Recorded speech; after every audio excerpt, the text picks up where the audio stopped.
Welcome to Guide Guru. We hope this video helps. You begin by confirming your current Visual Studio Code version. This helps you know what changes to expect.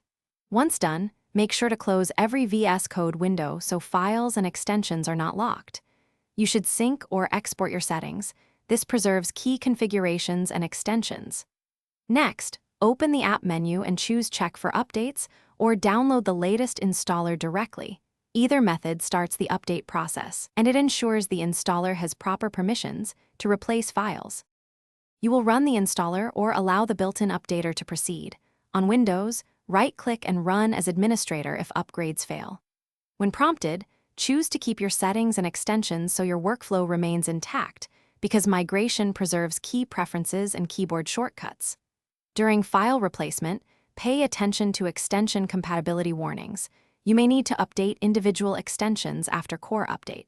If the updater shows progress, wait for completion. Interrupting can leave the app in an inconsistent state.